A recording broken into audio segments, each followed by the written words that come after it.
जय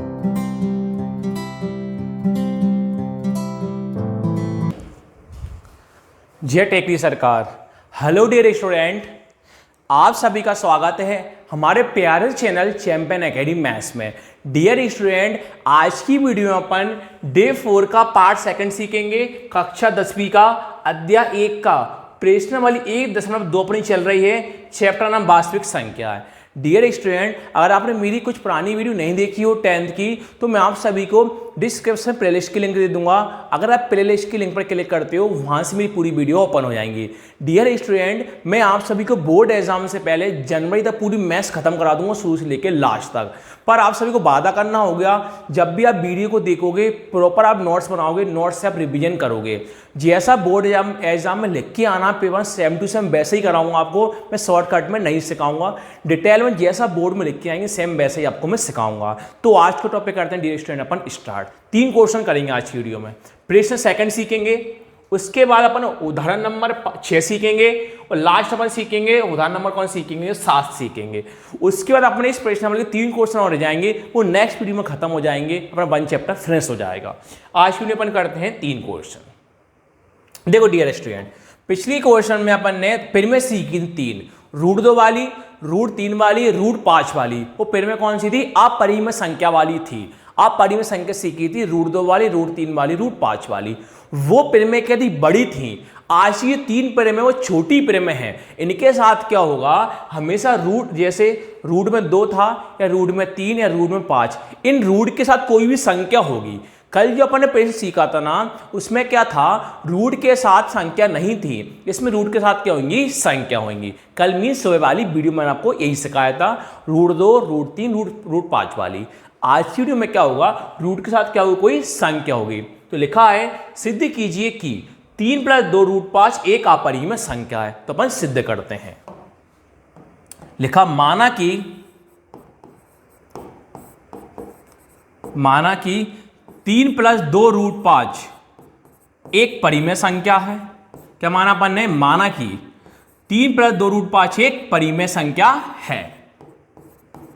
फिर अपन क्या करेंगे, जो इसके विपरीत है कि जो इसके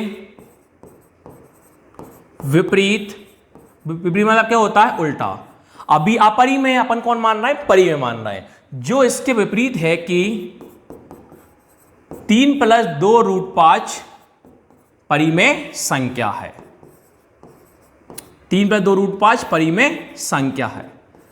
अब क्या करेंगे डियर स्टूडेंट, कल सुबह भी अपन ने यही किया था, जो भी संख्या रहती है उसके किसके बटे में ले जाते हैं, PQ के बटे में ले जाते हैं, वही अपरिमेय के रूप में होता है। तो अब लिखेंगे, अब 3 + 2 √5, 3 + 2 √5 किसके बटे में ले गए अपन, PQ के बटे में ले गए। किसके बटे में ले गए अपन, PQ बटे के रूप में ले गए। तो P/Q क्या होता है, सहपूर्णांक होता है, यानी इसके ऋणखंड नहीं होते। 3 + 2 √5 होता है, इसके अभाज्य ऋणखंड नहीं होते, उसको अपन कह सकते हैं सहपूर्णांक। तो लिखेंगे हम P और Q सहपूर्णांक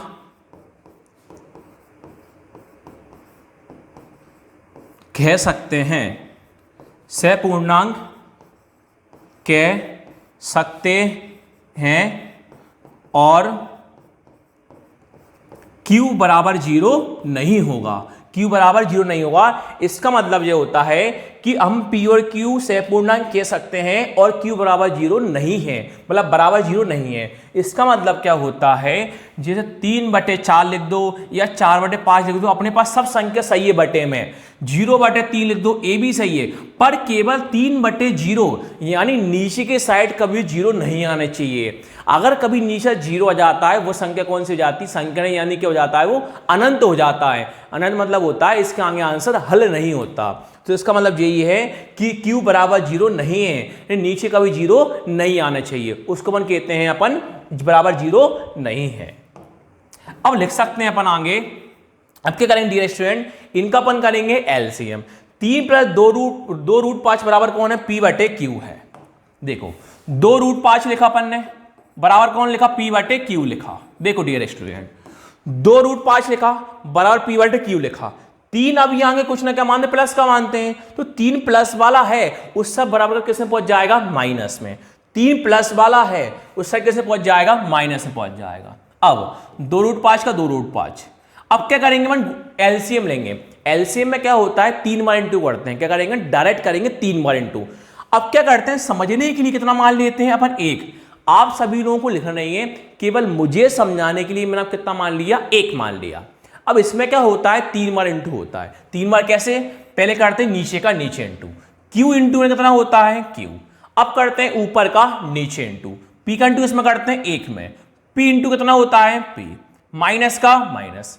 अब नीचे का इंटू करते हैं ऊपर, क्यू का इंटू इसमें करते हैं 3 में, तो क्यू इंटू 3 कितना होता है, 3 की होता है। डियर स्टूडेंट, जो मैंने चिन्ह लगाया, चिन्ह आपको लगाना नहीं है। मतलब ऊपर ऐसे चिन्ह दिखाई दे रहा होंगे, ये चिन्ह आपको लगाना नहीं है, और ये भी चिन्ह आपको लगाना नहीं है, और नीचे आपको 1 लिखना नहीं है। केवल मुझे समझाने के लिए मैंने आपको चिन्ह लगाए हैं और नीचे 1 लिखा है। अब क्या करेंगे आगे, रूट में 5 बराबर p माइनस 3q। अब डियर स्टूडेंट, इनके बीच में कुछ ना क्या मानते हैं, गुणा मानते हैं। तो अपन को पता है 2 गुणा वाला संख्या कहाँ पहुंच जाती है, भाग में। कहाँ पहुंच जाती है, भाग में। तो अपना ये हो गया। अब अपन कह सकते हैं, क्या कह सकते हैं कि p और q पूर्णांक है। क्या बोल सकते हैं अपन, p और q पूर्णांक है, यानी p और q पूर्णांक है, इस गुणनखंड नहीं होते। p और q पूर्णांक है। फिर अपन कह सकते हैं कि अतः p माइनस 3q वटे 2 एक परिमेय संख्या है, एक परिमेय संख्या है, परिमेय संख्या है। अपने पास रूट में कौन आया, रूट में कौन आया, 5 आया, तो यहां भी लिख दोगे अतः √5 भी एक परिमेय संख्या है। √5 भी एक परिमेय संख्या है। डियर स्टूडेंट, अपन को इसमें परिमेय याद करना, केवल भाषा करना है। √5 भी एक परिमेय संख्या है। लास्ट में एक लाइन लिख लोगे, अतः यह निष्कर्ष निकलता है कि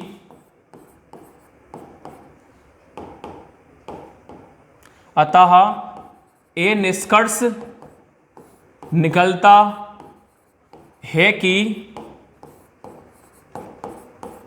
क्वेश्चन कौन था अपने पास, 3 + 2√5, 3 + 2√5 एक अपरिमेय, एक नहीं, 3 + 2√5 परिमेय संख्या है, अपरिमेय संख्या है, अपरिमेय संख्या है। तो डियर स्टूडेंट, इस प्रकार से अपने क्या करा, परिमेय को हल कर लिया। परिमेय में केवल इतना सा आपको याद करना है, इतना सा है केवल कि माना कि जो क्वेश्चन था एक परिमेय संख्या है, इसके विपरीत है कि मान लेते हैं कि 3 + 2√5 एक परिमेय संख्या है। जो प्रश्न था p/q में ले गए, कह सकते हैं हम p और q से पूर्णांक कह सकते हैं, q = 0 नहीं है। सेम वही लिखा, 3 प्लस वाला कहां पहुंच गया था अपने पास, माइनस पहुंच गया था, 3 बार इंटू कर लिया था, 2 गुणा वाला भाग में आ गया था।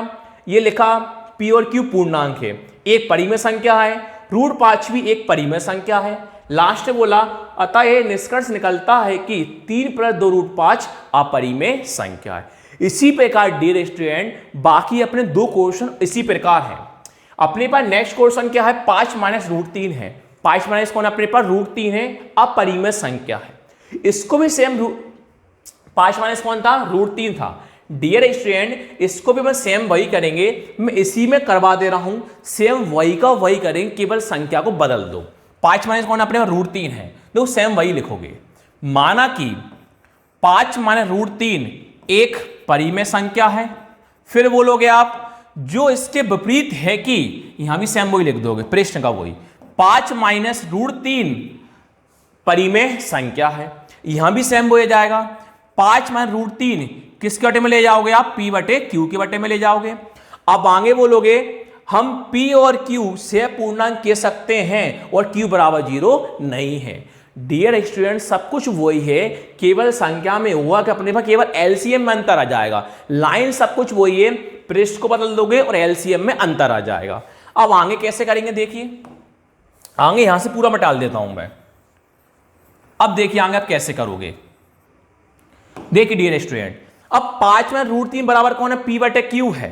तो आप क्या लिखोगे, देखिए अब -√3 है, देखो तो आप ऐसा भी कर सकते हो, पी बटे क्यू माइनस पहुंचा दो, √3 उस साइड पहुंचा दो। कैसे, देखो 5 का कौन लिखोगे, 5 का कौन लिखा मैंने डियर स्टूडेंट, 5।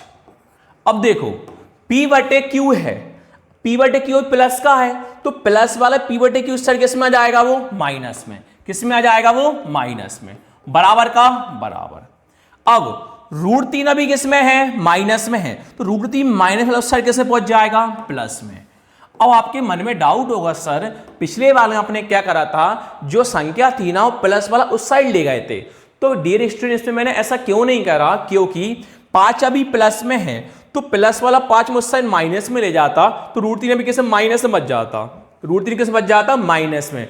फिर आपको बाद में क्या करना पड़ता, माइनस से गुणा करना पड़ता, जिससे आंसर किस में प्लस में आ जाता। तो मैंने शॉर्टकट बनाने के लिए क्या करा, मैंने पी बटे क्यू है वो प्लस में लिया है, √3 माइनस पर उस साइड लिया, किस बन जाएगा, प्लस में बन जाएगा। तो इससे आसानी से अपन कर सकते हैं। अगर आप 5 को प्लस वाला उस साइड ले जाओगे तो भी आप माइनस कर सकते हो।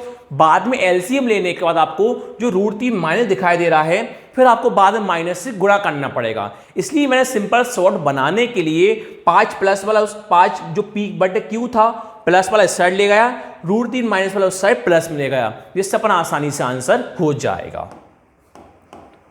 अब देखो आगे, अब नीचे समझने कितना मान लेते हो आप, 1। कितना मान लोगे आप, 1। वो कितनी इंटू करोगे आप, 3। आपको एक लिखना नहीं, केवल मुझे समझने के लिए मैंने आपके पास 1 लिखा है।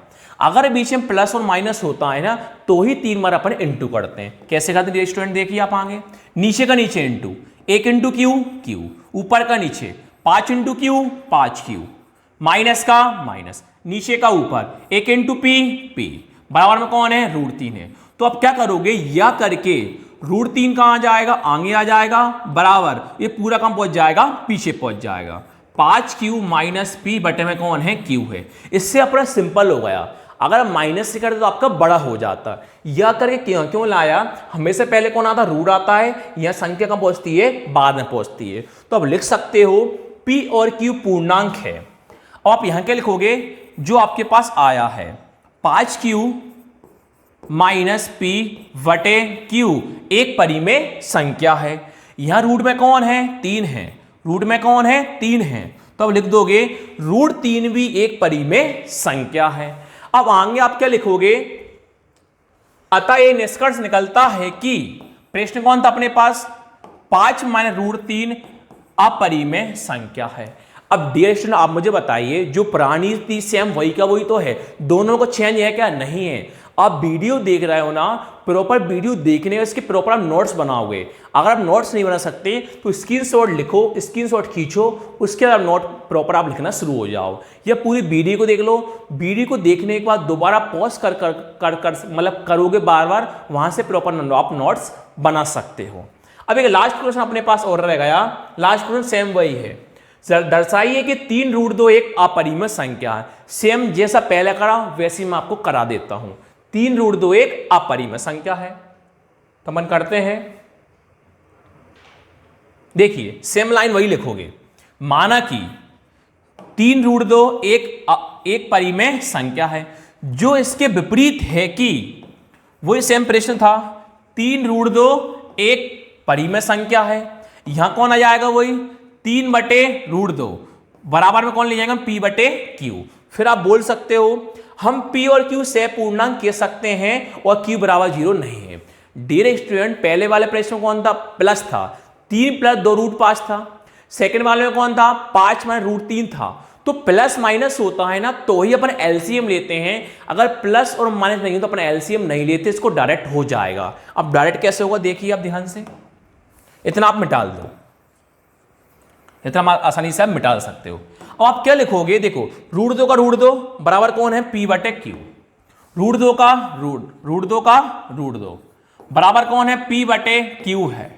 अब देखिए यहां आगे चिन्ह किसका मानते हैं, गुणा का मानते हैं। तो 3 गुणा वाला कब पहुंच जाएगा, भाग में। तो 3 गुणा वाला है वो कम पहुंच जाएगा, भाग में, यानी क्यू के बटे में पहुंच जाएगा।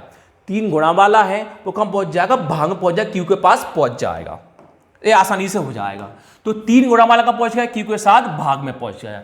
तो अपना इतना ही हो गया।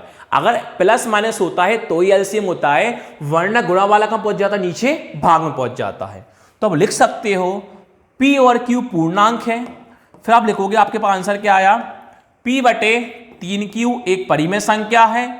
फिर आप बोल सकते हो रूट में कौन आया, रूट 2 भी एक परिमेय संख्या है। लास्ट में आप बोल दोगे प्रश्न क्या था, 3 रूट 2। अतः यह निष्कर्ष निकलता है कि 3 रूट 2 अपरिमेय संख्या है। तो डियर स्टूडेंट, इस प्रकार से मैंने आपको इस चैप्टर में 1.2 का सेकंड क्वेश्चन उदाहरण नंबर 6 उदाहरण नंबर 7 करा दिया है। नेक्स्ट वीडियो में मॉर्निंग में डे 5 के पार्ट 1 में आपको क्वेश्चन 3 के तीनों हेडिंग करा दूंगा, फिर अपना पार्ट 1 खत्म हो जाएगा। आप सबको मेरी वीडियो अच्छी लगे तो प्लीज हमारे चैनल को लाइक करना, शेयर करना, सब्सक्राइब करना। Thank you so much.